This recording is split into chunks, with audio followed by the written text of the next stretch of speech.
Menjadi single mom saja sudah bukan sesuatu yang pernah mereka bayangkan. Ditambah lagi harus menghadapi kanker payudara. Tapi waktu keduanya datang sekaligus, hidup nggak bisa berhenti. Anak-anak tetap perlu ibunya, dan ibunya tetap harus berdiri. Hari ini kita ngobrol bareng dengan dua perempuan yang ceritanya seperti itu. Dua single mom, dua diagnosis kanker payudara. Cerita yang beda, tapi satu pertanyaan yang sama yang akan kita cari jawabannya hari ini. Gimana ya mereka melakukannya? Selamat datang di Pink Story, saya Muti. Dan storyteller hari ini, Rusida dan Firsa yang ceritanya menurut saya perlu kamu dengar.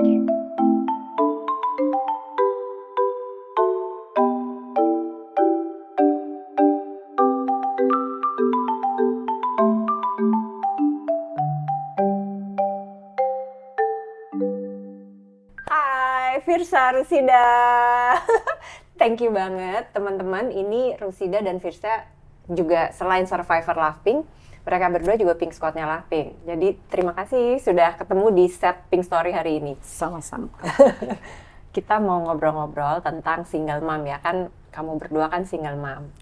Nah, tapi supaya teman-teman juga tahu gimana situasi dan cerita lengkapnya, jadi aku mundur dulu ke kondisi sebelum terdiagnosis. Boleh ya masing-masing cerita waktu sebelum terdiagnosis tuh gimana sih kehidupannya? Mungkin contohnya gini, rutinitas paginya seperti apa? Atau rutinitas hari-hari itu seperti apa? Boleh, siapa mau cerita dulu? Firsa mungkin. Rutinitas sebelum kena kanker ya, Rutinitas ibu rumah harian. tangga biasa, bangun pagi, biasa nyiapin sarapan anak-anak buat sekolah, terus mamanya siap-siap untuk kerja. Gitu, tiap hari seperti itu. Tiap hari gitu ya. Jadi kamu berangkat kerja, anak-anak sekolah. Gitu nanti ya. pulang sekolah, mamanya juga udah cepet-cepet di rumah. Makanan buat makan malam, mamanya mesti masak, buru-buru kok pulang ke rumah. Jadinya makan malam di meja hangat semuanya. Jadi pagi-pagi kamu siapin makan. Buat dibawa ke sekolah, dan pulang sekolah. Malam untuk makan malam, pulang kerja kamu siapin lagi. Iya. Anak-anak umur berapa? Waktu itu si Bontot masih baru 7 tahun. 7 tahun. Kakak yang nomor 2 masih 12 tahun. Kakak yang nomor 1 udah 23 tahun. 23 tahun Ya. sebelum kanker itu, iya. Jadi 3 putra dan putri. Iya, 3 anak, 2 perempuan, 1 laki. Oke. Kalau kamu gimana, Rus, ceritanya? Kalau sebelum terdiagnosa, ya kurang lebih sama ya sama Mbak Firsa. Jadi memang masih ibu rumah tangga. Waktu itu belum mulai bekerja lagi karena masih baru divorce ya, gitu saat itu. Nah, pagi-pagi sama membuat sarapan, terus buat bekal anak karena waktu itu juga kan masih sekolah. Kemudian antar anak juga ke sekolah. Kemudian antar sekolah anak sampai menunggu sampai pulang. Nunggu sampai pulang. Anak berapa dan usia berapa? Anaknya 2 sebenarnya, tapi yang ada 1. Karena yang sulung itu sudah berpulang di usia 2 tahun, tinggal 1. Ketika itu masih usia TK. Masih TK, jadi diantar kemudian ditungguin diantar sampai selesai sekolah. Terus boleh nggak masing-masing cerita dulu dong diagnosis kankernya waktu itu gimana kondisinya, treatmentnya ngapain aja, singkat aja boleh. Rusida dulu. Waktu itu hasil pemeriksaannya stadium 2B. Kemudian saya di mastektomi, diangkat payudara sebelah kiri, dan treatmentnya alhamdulillah hanya kemoterapi aja. Hanya kemoterapi panjang. Ya 8 kali. 8 kali ya? Iya, 8 kali. Tapi tanpa radiasi dan tanpa oral ya.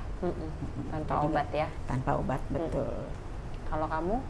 Kalau saya agak sedikit panjang ceritanya nih Mbak Muti. Waktu didiagnosis itu saya stadium 2, nggak tahu sih A atau B-nya. Kemudian saya melakukan biopsi, ya biopsi dengan FNB sebutannya. Tapi setelah itu saya di Lampek. Lampek itu pemotongan jaringan ya Mbak Iya, Muti. sebagian ya. Nah, waktu saya mengambil hasil PA-nya itu patologi anatomi, dokter menyatakan itu malignan. Jadi saya harus operasi untuk pengangkatan seluruh payudaranya di sebelah kiri. Itu saya melakukan treatmentnya dengan minum obat penekan hormon selama 5 tahun. Jadi itu ada berapa macam saya minum. Kemudian saya juga melakukan pengangkatan 2 indung telur saya. Nah, treatmentnya itu yang pertama. Tetapi di tahun 2020 saya mendapatkan berkah lagi Mbak Murti. Jadi saya mendapatkan relapse, kambuh, kata dokter kambuh. Di tempat yang sama saya melakukan lagi operasi lagi. Jadi di sebelah sini tuh udah 3 kali nih Mbak Muti dioperasi 4 kali jadinya ya, 4 kali melakukan operasi lagi. Kemudian saya melakukan treatmentnya, kemo infusnya selama 11 kali, radiasi selama 25 kali, kemudian melakukan kemo oral juga itu selama 8 siklus. Jadi lumayan panjang. Lumayan panjang dan iya. dalam 2 tahap itu. Dalam 2 tahap gitu. Oke. Nah, kalau balik nih ke momen waktu pertama didiagnosis. Waktu dokter bilang kata kanker, siapa yang terbayang, wajah siapa yang terbayang di kepala masing-masing? Aduh merinding, anak-anak Mbak Muti. Anak-anak tuh rasanya kayak dunia pas dokter bilang, Ibu ini terkena kanker. Terus saya sepanjang dari keluar dari dokter, naik kendaraan pulang ke rumah cuma bisa diem Mbak Muti sampai kan anak-anak belum pulang sekolah, saya cuma diem di kamar gitu mikir gitu ya, bagaimana saya mesti menyampaikan sama anak-anak gitu, karena pasti anak-anak waktu masa itu ya Mbak Muti 10 tahun yang lalu itu pasti mereka selalu berpikirnya kanker adalah mati gitu. Terus jadi saya Tuhan tolong sampai anak-anak pulang. Mami kenapa kok Mami diem gitu ya? Mami hasil pemeriksaannya apa gitu? Enggak, udah Mami masak dulu, kita makan malam dulu sama-sama. Terus udah makan malam, kita kan selalu berdoa tuh sebelum tidur, kita berdoa. Nah pas saya berdoa, saya bilang sama anak-anak, tadi Mami ke dokter bilang Mami kena kanker gitu ya. Terus anak-anak diem. Terus tapi nggak apa-apa, saya bilang gitu, dokternya bilang nggak usah takut. Sekarang pengobatan udah maju, saya bilang gitu kan. Terus mereka diam Mbak Muti, mereka nggak berani apa-apa tuh, nggak mereka ngomong. Terus udah nggak apa-apa, udah saya bilang nggak usah dipikirin. Besok Mami ke dokter lagi, saya bilang gitu. Mami cari ini second opinion gitu. Terus udah diam besokannya. Nah saya sambil itu berhari-hari mikirin gimana caranya nih ya mikirnya. Sampai tiba harus yang biopsi itu. Nah dari hasil biopsi, saya cuma bilang nanti Mami mau ke rumah sakit, mau membetulkan ini diagnosis dokternya benar nggak, apakah ini kanker atau tidak gitu. Terus dokter pas udah periksa, hasilnya gimana Mi? Iya bener, Mami kanker. Terus si bontot saya itu waktu 7 tahun ya perempuan, dia langsung bilang gini, Mami kanker ya? Mami mati dong Mi. Saya langsung jelek. Enggak dek, Mami nggak mati dek, saya bilang gitu. Mami nggak akan mati, kamu tenang, Tuhan baik sama kita. Mami nggak bakal mati, Mami akan berobat sampai titik darah penghabisan Mami. Oh Mami jangan mati ya Mi, kata Mami jangan mati. Itu saya sedih banget sih waktu itu ya, sedih banget gitu loh. Kayak gitu sih kalau ceritanya saya. 3 anak dengan 3 usia yang berbeda. 3 usia yang berbeda. Pasti reaksinya juga beda-beda. Beda. Kalau yang kakak 1 dan kakak kedua, dia diam kakak kedua lah, karena dia laki. Nah kakak pertama ini nanti masih ada next session nih, kalau Mbak Muti nanya nanti saya jawab lagi. Silakan Mbak. Oke, kita gantian ke Rusida gimana? Iya, dengar cerita Mbak Firsa dengan 3 anak udah mau mewek. Awal dibacakan hasil sebetulnya saya jauh lebih kuat.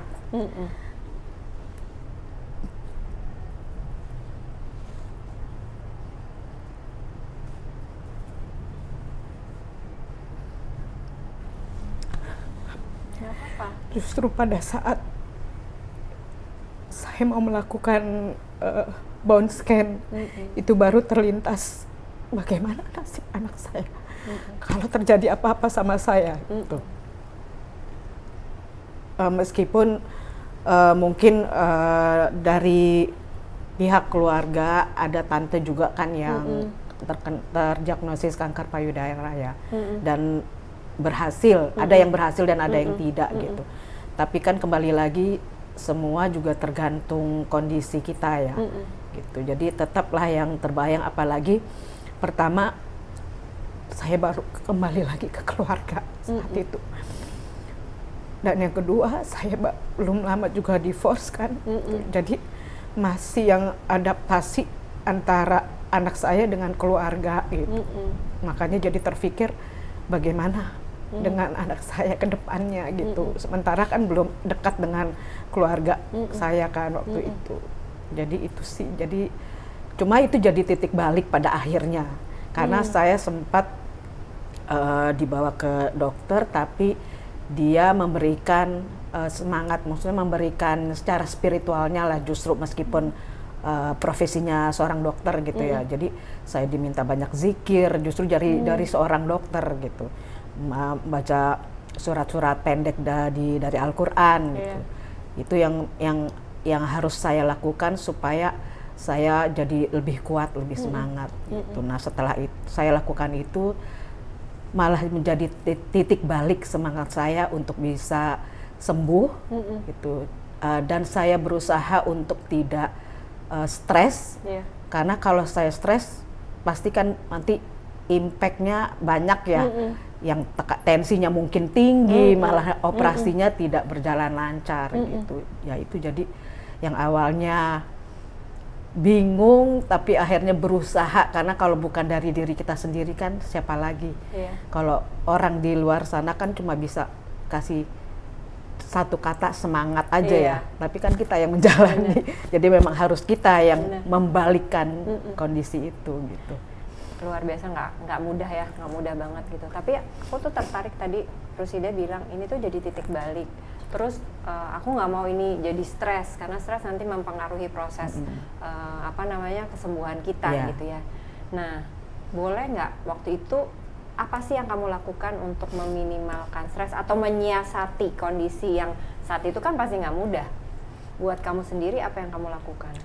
Saya selalu menyempatkan waktu terus bersama-sama anak. Waktu kamu harus menjalani pengobatan gitu ya kan, ada momen-momen mungkin yang harus dirawat di rumah sakit waktu lagi operasi gitu ya, sementara anak masih 5 tahun. Gimana? Dititipkan ke kakak sih, gitu. Jadi kakak yang dampingi anak. Kakak yang dampingi anak. Tapi dia tahu waktu itu, kalau tadi kan belum paham. Firsa kan sempat cerita gitu ya, sampai kan anaknya ada 3 tuh waktu itu, dan 3-tiganya juga ada yang kecil, juga semua diceritakan. Nah, pengen tahu momennya Rusida akhirnya menceritakan ke anakmu gimana? Di kapan tuh? Waktu awal-awal sih tidak menceritakan detail ya, karena pasti juga dia nggak paham gitu. Jadi baru yang benar-benar, cuma setiap kali saya ke rumah sakit selalu saya ajak gitu, karena kan memang kondisi sebenarnya sih ya, karena memang nggak ada yang jaga gitu. Kan semua kakak pada saat itu masih bekerja, jadi memang nggak ada orang di rumah, nggak ada yang bisa dititipkan gitu. Jadi memang kalau kontrol aja sih, cuma kalau kayak kemo kan memang nggak boleh ya, terpaksa juga dititip.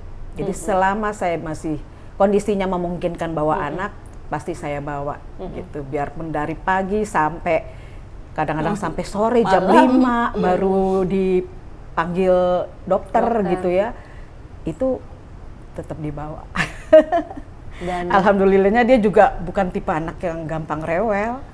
Jadi bawain makanan, bawain mainan, ya jajan juga sih di sini di rumah sakit. Karena itu tuh berkah juga buat kita, bahwa anak kita tuh nggak rewel gitu. Iya, betul. Nah, tadi tuh aku menarik karena kalau Firsa kan anak-anaknya ada 3 dengan usia yang berbeda. Yang paling tertua umur 23. Waktu pertama kali umur 18 tahun. Nah, apakah ada situasi yang membuat dia jadi harus melakukan atau punya beban sendiri yang harusnya belum dia lakukan di momen itu karena ibunya terdiagnosis? Jadi dia kan baru itu masuk kuliah pertama. Kuliah pertama saya dirawat bolak-balik tadi kan, yang lampek segala macam itu kan harus dirawat di rumah sakit. sementara adik-adiknya masih kecil, belum cukup umur untuk di rumah sakit. Keluarga jauh Mbak Muti, saya tinggal jauh sendiri cuma berempat sama anak-anak. Jadi si anak ini berinisiatif, Mami, aku pergi kuliah dulu. Mami diam-diam sendiri di rumah sakit ya Mi, ada tetangga, kalau ada apa-apa pencet bel. Setiap dia pulang kuliah, dia ke rumah sakit Mbak Muti. Nggak ada orang yang bawain baju ganti dia. Jadi dari rumah kampus ke rumah sakit dia pakai baju ini. Terus besok pagi, bangun pagi, Mami aku pergi kuliah lagi dengan pakai baju yang sama, dan itu berhari-hari selama saya di rumah sakit. Sampai saya bilang ini, kamu nggak mau pulang dulu ganti baju? Dia memang anak yang mandiri Mbak Muti, jadi dia kemana-mana dari SMA kelas 1 udah naik motor gitu. Kamu pulang aja ke rumah, saya bilang ambil baju. Nggak usah Mami, nggak apa-apa, aku jagain Mami, kan siang aku udah nggak jagain Mami. Jadi dari mulai pulang kuliah tuh sore itu sampai besok pagi lagi aku jagain Mami. Terus aku bilang, teman-teman nggak nanya, kamu pakai baju nggak ganti? Terus dia bilang nih, nanya sih Mi. Terus kamu jawabnya apa? Nungguin mak gue di rumah sakit. Kan anak sekarang modelnya begitu ya Mbak Putih. Jadi itu terus yang membuat saya jadi waktu itu yang sempat kaget dan terharu, dia sepertinya di depan kita itu nggak apa-apa Mami tenang aja, aku nggak apa-apa. Setelah saya pulang dari rumah sakit, saya kan lihat ini saya tuh perbanan semua itu kan saya, aduh Mami mau mati kali ya, saya nangis gitu kan. Terus dia langsung bilang gini, Mami apa yang Mami tangisin gitu kan. Cici, Mami mau mati nih Ci, ini udah perban semua nih, semua diperban gitu kan, ini ada kantong itu lagi kan, kantong darah gitu ya. Terus dia bilang gini sama saya, Mi, Mami pikir ulang ya, Mami punya perkataan, kata dia gitu. Aku udah besar, Koko anak kedua sudah besar, dia 18 berarti si Koko waktu itu 13 tahun, Koko udah besar. Tapi bontot kesayangan Mami baru 7 tahun, baru kelas 1 SD, Mami mau mati? Mami tega ninggalin dia.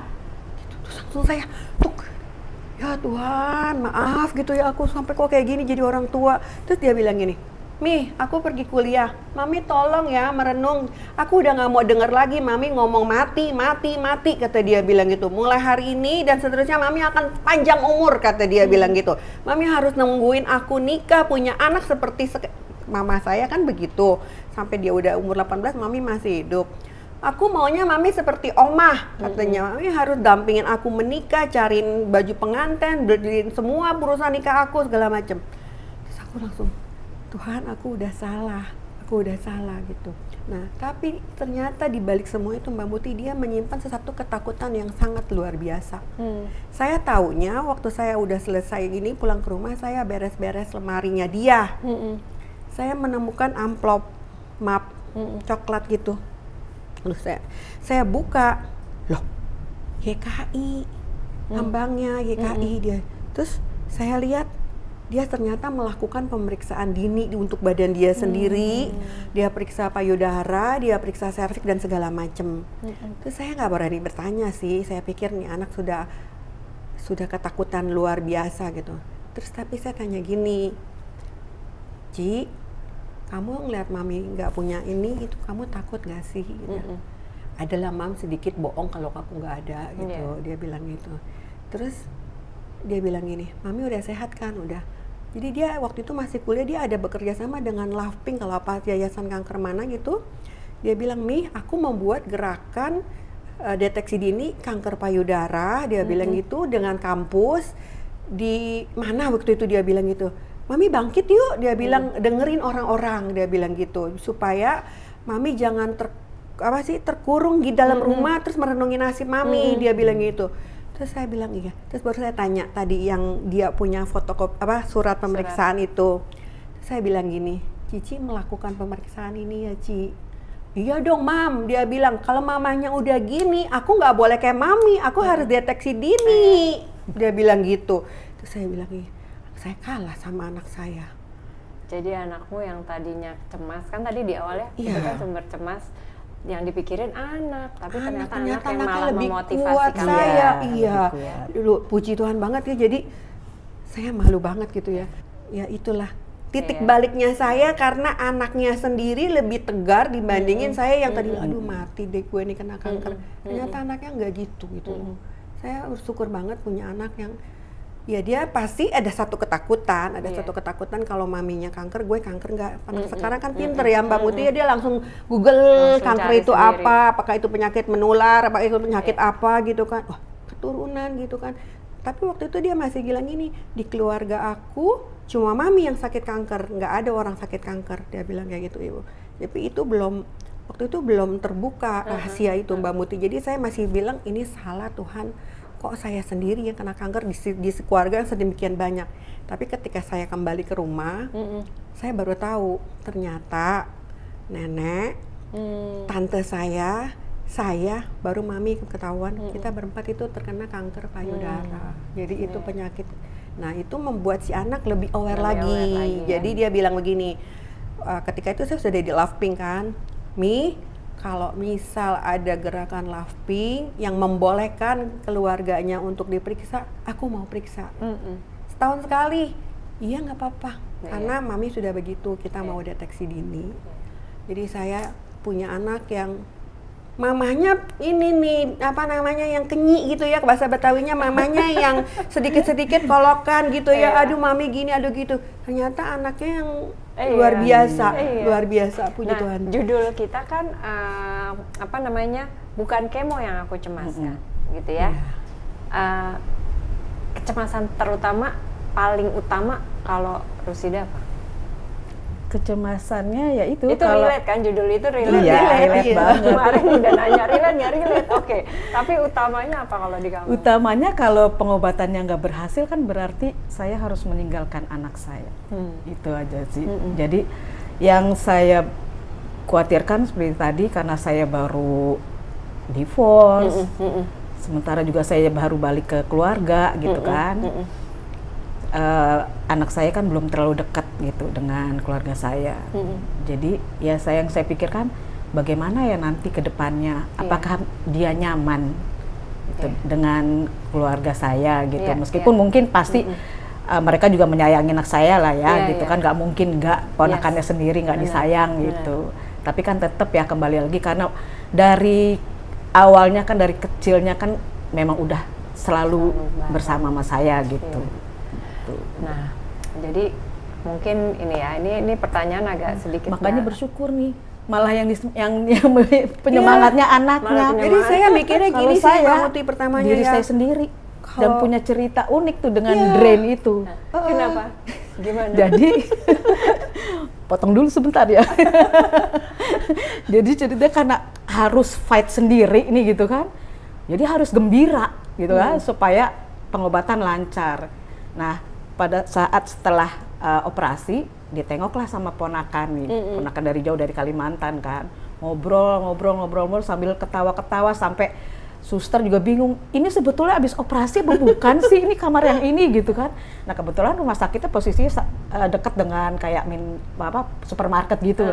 Ayo Tan, mau beli jus, ayo gitu kan, ayo. Tapi ini gimana? Ya udahlah, bilang aja ini tempat jus katanya gitu. Jadi sambil bawa drain gitu kan, orang nggak bingung ya, nggak takut Dracula apa gimana, udah biarin aja gitu. Jadi kalau inget drain itu ada cerita lucu juga di situ. Karena itu bentuknya kayak botol ya. Iya kan, bulat gitu. Iya. Warnanya merah lagi kan isinya. Apa, cranberry. Nah, satu hal yang ini juga jadi keingintahuan aku juga ya, dan ada satu hal yang aku pengen tanya juga nih, dengan kondisi kita sangat dekat sebagai single mom, mau nggak mau kita juga jadi sangat dekat sama anak-anak tadi ya kalau bisa menghabiskan waktu sering mungkin sama anak gitu. Nah, tapi justru pertanyaannya adalah, pernah nggak sih Rusida atau Firsa mempersiapkan secara konkret gitu ya kemungkinan terburuk yang akan terjadi ke anak-anak kalau kita nggak ada? Ada, saya siapkan. Saya siapkan. Jadi waktu saya sudah di Mastek itu, saya panggil anak-anak. Saya kumpulin tiap malam kalau berdoa, terus saya bilang sama mereka gini, sampai hari ini pemeriksaan mami baik-baik saja semuanya. Dokter juga menyatakan sudah baik-baik saja. Tapi Mami nggak tahu ke depannya Mami akan seperti apa. Mami akan tetap berusaha untuk semangat dan berumur panjang. Saya bilang gitu. Mami tahu itu nangis saya ya Mbak Muti ya sama Tuhan tuh kayak gini. Tuhan, anak-anak itu cuma punya saya, jauh dari keluarganya. Tuhan tolong jangan ambil saya bilang gitu. Karena mereka hanya punya mami, nggak punya bapak gitu kan. Tolong izinkan saya untuk mendampingi mereka gitu. Jadi saya kumpulin tuh anak-anak, saya tulis di kertas, satu anak saya kasih. Saya bilang gini, kalau terjadi sesuatu sama mami, ini rekening bank mami. Ini rekening bank mami, ini nomor PIN-nya. Mami ada menyimpan sekian gitu, saya bilang apa aja yang mami simpen, ini mami simpen. Kalau tiba-tiba mami terjadi sesuatu yang buruk, saya punya ada satu laki-laki. Kalian jangan panik. Ini ada uang cukup untuk makamin mami. Saya bilang gitu. Mami nggak mau dikremasi. Mami maunya minta tolong dikuburkan. Nggak usah di tempat kuburan yang mahal. Yang penting mami dikuburkan. Saya bilang gitu. Di mana aja terserah kalian. Pakai uang ini. Saya bilang ini, panggil si paman itu, bilang mami udah nggak ada, terserah. Saya bilang ini, kalian, mami harap jangan pernah berpisah. Terus si kakaknya saya bilang ini, Ci, tolong, adik kamu dua masih kecil-kecil, kamu bawa mereka jangan dikasih ke siapa, kalian nggak boleh berpisah. Kalau kamu nggak mampu kasih makan adik kamu ayam, kasih makan telur ayam. Kalau kamu nggak mampu makan kasih adik kamu 1 butir telur, kamu bagi setengah. Jangan pernah berpisah. Kamu bawa adik kamu baik-baik. Terus anak saya, ya mungkin karena mamanya kemeloh kali ya. Jadi mereka bilang gini, nggak akan terjadi sesuatu sama mami tenang aja. Tapi saya udah siapin itu semuanya Mbak Muti. Sesiap itu ya, kamu nggak mudah banget. Aduh, saya bilang sama Tuhan, Tuhan izinkan saya untuk mendampingi anak-anak ini sampai mereka bisa berdiri di atas kaki mereka sendiri. Mereka nggak punya siapa-siapa, mereka cuma sama saya. Kita tinggal di sana tuh sendiri berempat doang, jauh dari saudara-saudara. Jadi saya masih nggak mau kalau terjadi sesuatu sama saya tuh anak-anak jadi kolaps gitu, panik, nggak tahu mesti ngapa-ngapain. Jadi saya masih kasih tahu sama mereka. Nah, itu juga terjadi pada saat di relapse saya Mbak Muti. Di kemo kedua apa ketiga tuh saya benar-benar unfall. Benar-benar unfall, nggak bisa bangun, terus nggak bisa buka mata, terus nggak bisa makan, nggak bisa ngapa-ngapain. Benar-benar diranjang cuma diem gitu ya.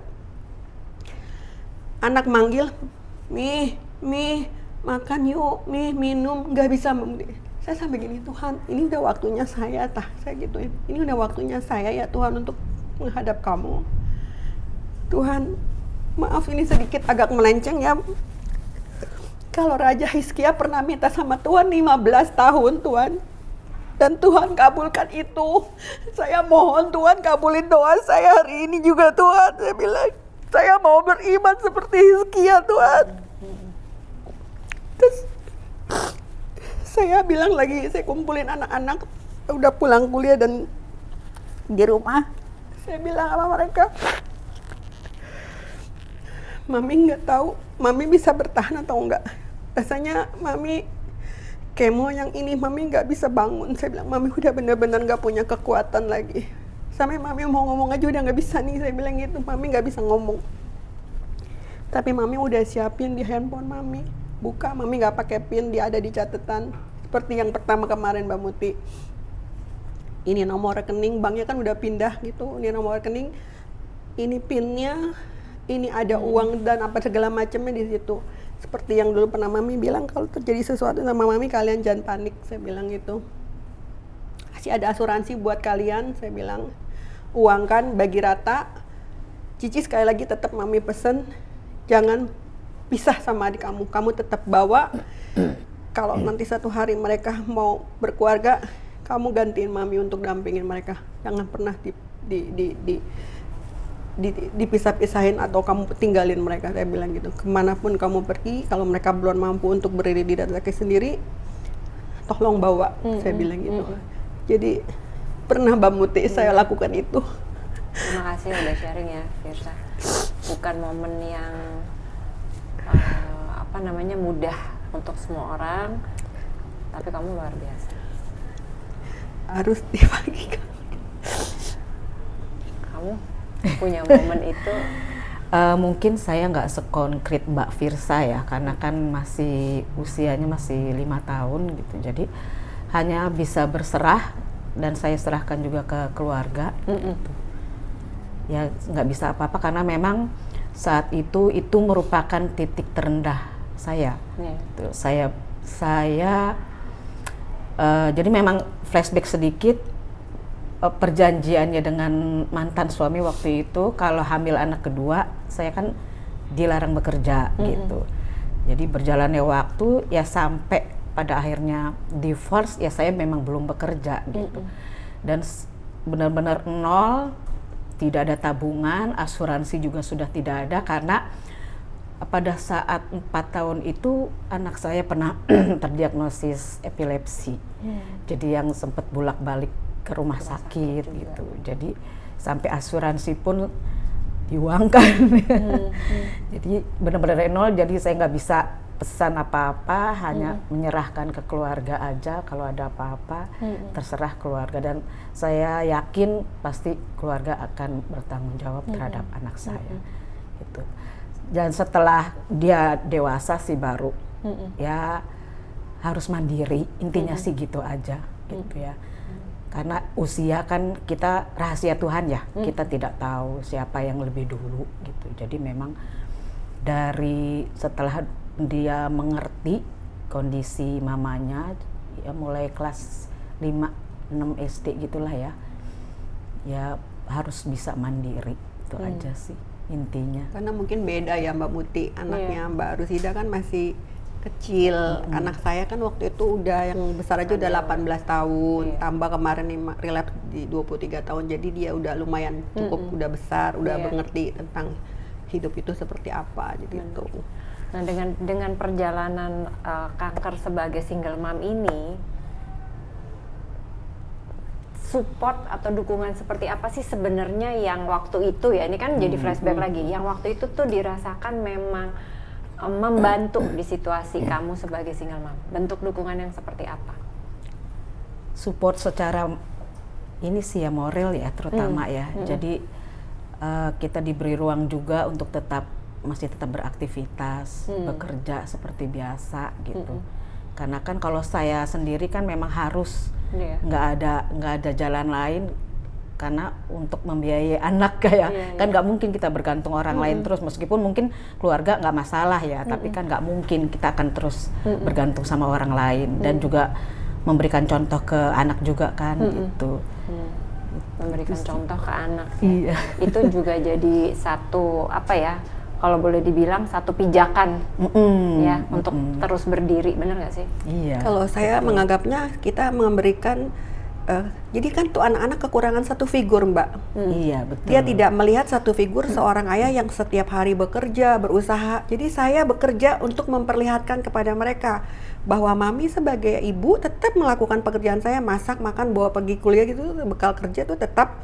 Dan sebagai seorang ayah juga saya melakukan kerja. Jadi saya tiap hari pergi gitu kan. Nah mami juga kerja gitu loh. Jadi kalian nggak boleh kehilangan figur seorang bapak yang setiap hari pergi kerja gitu. Saya sudah membayangkan ke depannya gini, gue cuma punya emak, ibu rumah tangga biasa gitu kan.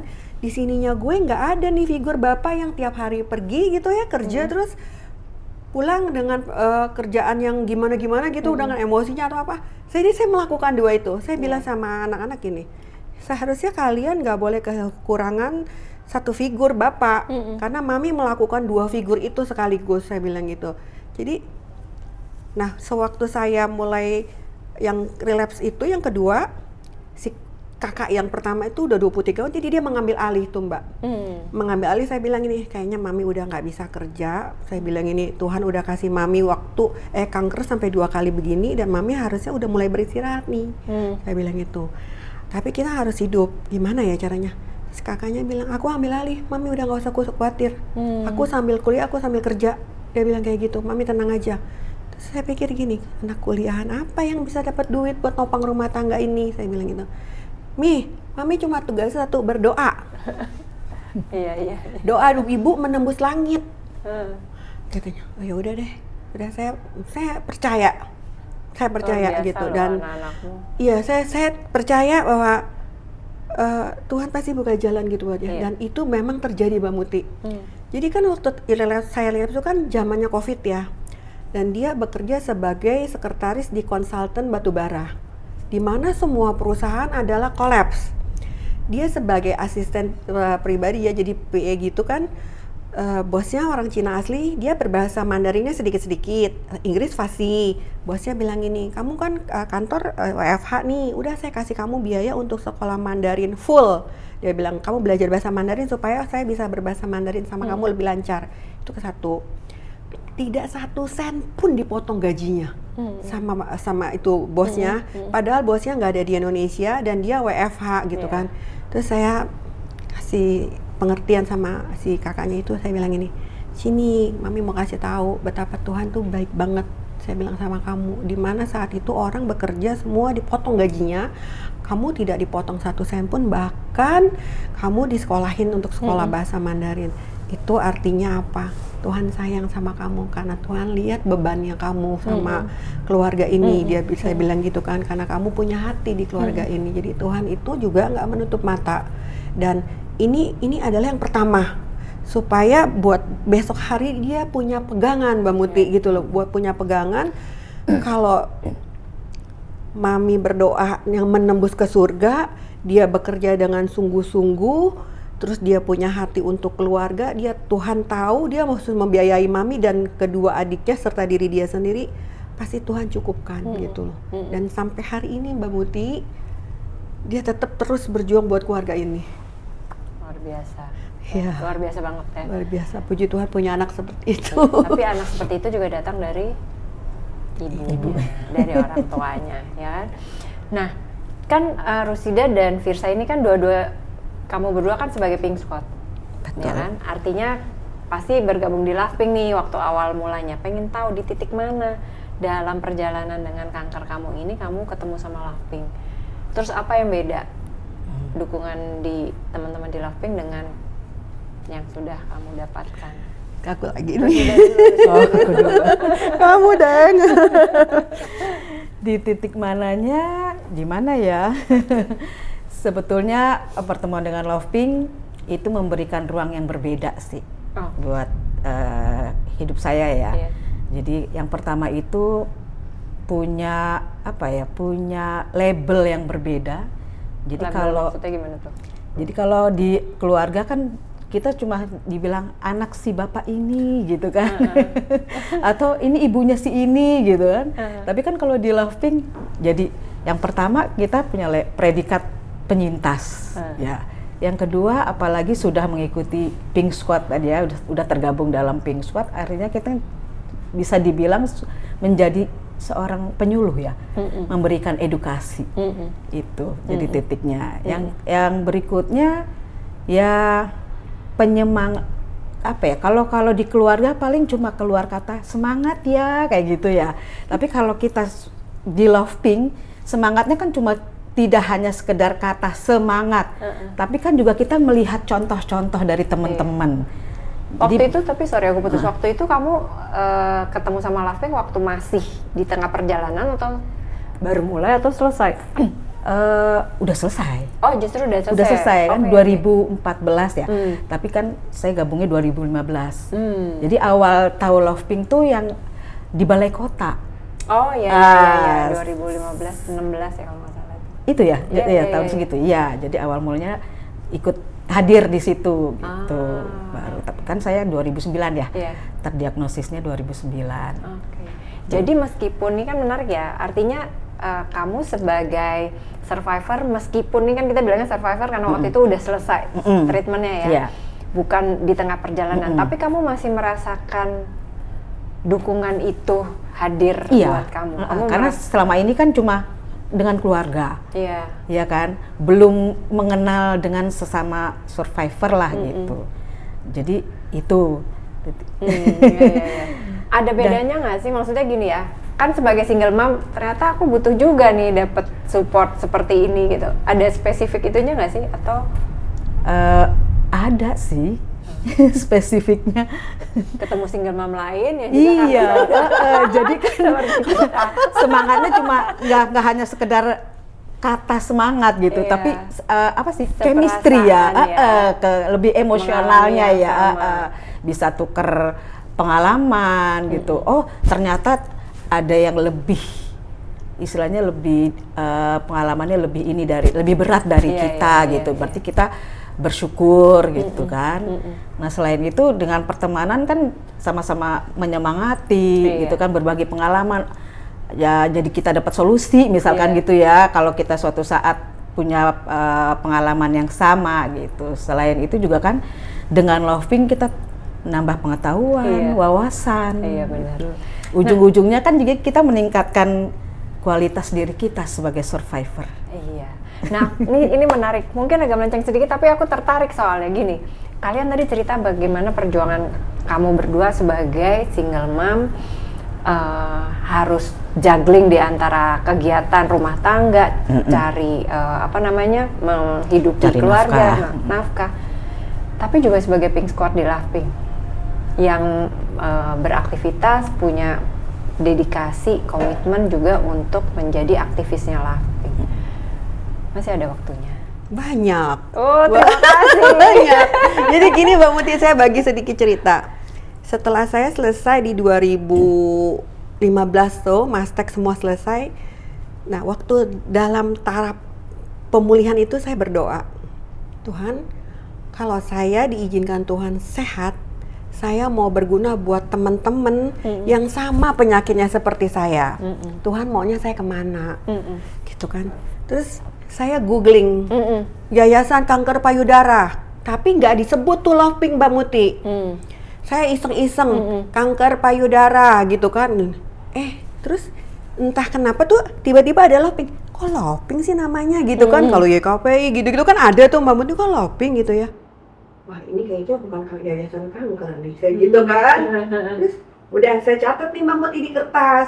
Ini ada berapa tuh, ada banyak deh waktu surga segala macam gitu kan. Saya kocok di gelas lah kayak ini. Tuhan maunya saya taruhnya di mana? Iya saya bilang gitu. Tuhan maunya saya taruhnya di mana? Tuhan saya mau berguna, saya nggak mau cari nama, tapi saya mau berguna. Saya bilang gitu kan, kalau cari nama mah gak usah jadi aktivis kanker nih, saya bilang gitu. Tapi saya mau berguna Tuhan gitu kan, buat orang lain biar saya boleh jadi terang, saya bilang gitu ya. Kucuk. Keluar itu kertas tulisannya Loving. Saya cari nomor teleponnya di Google, ketemu Mbak Bese dulu. Acara kita yang pertama membatik di Puncak ya. Itu sampai hari itu naik bus kita terus hari itu saya lihat di situ Mbak Muti, cintanya Loving luar biasa, kerasa gitu cintanya di hati sampai Tuhan terima kasih Engkau tepatkan aku di sini, bukan sembarang ya, bukan kebetulan gitu ngocok-ngocok itu keluarnya Loving Mbak Muti, bukan gitu. Saya ngerasa banget cintanya orang sini. Saya kan ngeliatin Mbak Muti, Mbak Tace di bus tuh yang ngomong-ngomong, ya Allah dia care banget sama itu orang. Kan saya nggak kenal lah Mbak Muti, saya duduknya di belakang naik bus. Tuh orang siapa sih, udah keren gitu tapi hatinya kok ada gitu sama orang-orang. Semua satu bus ditanyain, kamu gimana? Kamu baik ya gitu. Ya Allah berasa banget, gue pengen banget dicintain kayak gitu. Itu Mbak Muti yang pertama. Yang kedua, tahun berapa itu? 2016 ya kalau nggak salah, 2016, ya 17. Itu yang pertama. Yang kedua, waktu saya relapse di 2020 itu cintanya Loving lebih kental lagi di sini Mbak Muti. Saya bilang gini, Tuhan tadinya saya sebenarnya udah capek, udah pengen ninggalin Loving nih kan, udah berguna nih selama 5 tahun. Saya bilangnya gitu sama Tuhan. Tuhan saya udah 5 tahun ya, udah mau retired. Saya gitu, iya. Saya mau retired ya Tuhan. Tahu relapse kan? waduh gue relapse ini, Tuhan marah ya gue mau keluar dari laping, saya bilang gitu. Tuhan bener. saya tobat, saya gak tinggalin laping deh seumur hidup sampai Tuhan sendiri yang ngeluarin saya bilang gitu ya. Makanya Mbak Muti mau tugas di mana pun jam 5 subuh berangkat, hanyo coba tuh. Terima kasih Firsa. Jadi cintanya laping yang nggak bisa kita dapetin di tempat lain. Kerasa banget. Mudah-mudahan cintanya kamu juga dirasakan oleh teman-teman survivor warrior lain yang kamu dampingin. Amin, amin, amin, amin, amin. Oke. Dan ya pasti itu tadi dibilang Mbak Rusida, kita jadi tambah pasien yang pintar, nggak pasien yang asal-asalan, ilmunya tambah banyak. Terus kita juga jadi squad nggak sembarang-sembarang. Mbak Muti kita disekolahin sama Laping ke RCM. Lebih percaya diri. 3 hari Mbak Muti. Public speaking itu, iya. Public speaking iya juga, dari Karena yang saya mulai pemalu biasa dulu, sampai Cia. yang sampai yang Karena saya dulu advance. pemalu. Ya. Karena dapat ilmu public speaking, mau nggak mau sih sebenarnya. Sampai advance Terpaksa jadi nggak pemalu. disekolahin dandan, jadi kita tampil di umum nggak malu-maluin diri sendiri, terutama ya Mbak Muti ya, nggak malu-maluin diri sendiri, dan kita membawa nama Laping. Yes. Terus yang ketiga, kita juga waktu berbicara tentang kanker, kita bukan aliran yang salah. Kita disekolahin sama Laping 3 hari di Cipto, Rumah Sakit Cipto, belajar dengan Prof. Tati, Dokter Malta, segala waktu berapa banyak tuh 3 hari di RCM, dari pagi sampai sore sampai jadi pinter, ini pasien pinter. Pengalaman yang luar biasa. Luar biasa, dan itu tambah membuat kita tambah ini bondingnya tambah kuat, tambah kuat. Selain nambah pengetahuan, Betul. wawasan ya. Oke, sebenarnya masih banyak nih pertanyaan gitu ya, tapi nanti mungkin kita bikin episode berikutnya. Siap. Sebelum kita tutup, pertanyaan. Kalau buat berdua ya, kalau ada single mom yang baru terdiagnosis juga, apa yang mau disampaikan secara singkat ke yang menonton? Kebetulan lagi nonton, single mom baru terdiagnosis. Oke. Silakan. Yang pertama, harus tetap berobat secara medis, ikuti aturan atau arahan dari dokter. Iya. Yang kedua, tetap semangat dan tetap produktif, karena manusia yang paling mulia di mata Tuhan adalah manusia yang paling bermanfaat untuk orang lain. Tuh.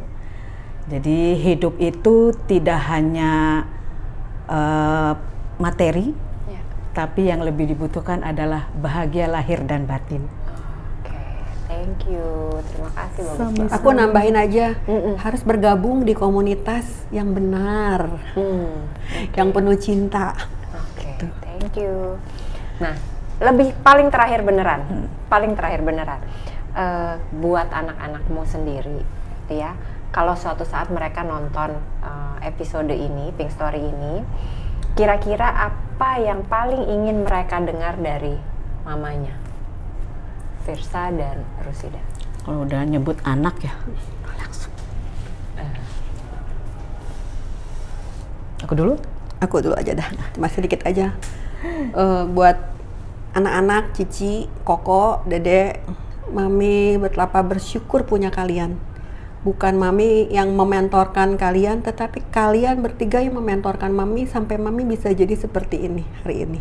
Terima kasih, Mami sayang sama kalian. Luar biasa. Oke, kamu Rus? Untuk Michael, anak mama, terima kasih sudah membersamai mama dari awal tanpa rewel. Selalu nungguin mama berobat. Yang Michael perlu tahu, cinta mama untuk Michael itu tidak terbatas ruang dan waktu, dan tidak ada cinta yang lebih tulus dari cinta seorang mama. Dua cerita yang berbeda, kondisi yang berbeda, anak-anak dengan usia yang berbeda. Tapi satu hal yang sama, gak ada satupun dari mereka yang menunggu hidupnya lebih mudah dulu baru melangkah. Kalau kamu hari ini sedang di posisi yang mirip, entah sebagai pasien, sebagai ibu, atau bahkan sebagai anak yang diam-diam khawatir dengan ibunya, Semoga cerita Firsa dan Rusida bisa jadi pengingat bahwa ini bisa dilewati. Terima kasih Rusida dan Firsa. Dan terima kasih buat semua yang sudah dengerin sampai di sini. Sampai ketemu di Pink Story berikutnya. Ingat-ingat untuk like, subscribe, dan share ke siapapun yang mungkin perlu juga dengar cerita mereka. Sampai ketemu. Thank you. Sama-sama, terima kasih juga Mbak Muti.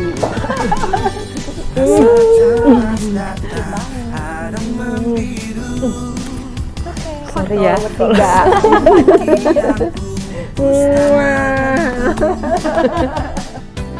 Terjebak dalam halusinasi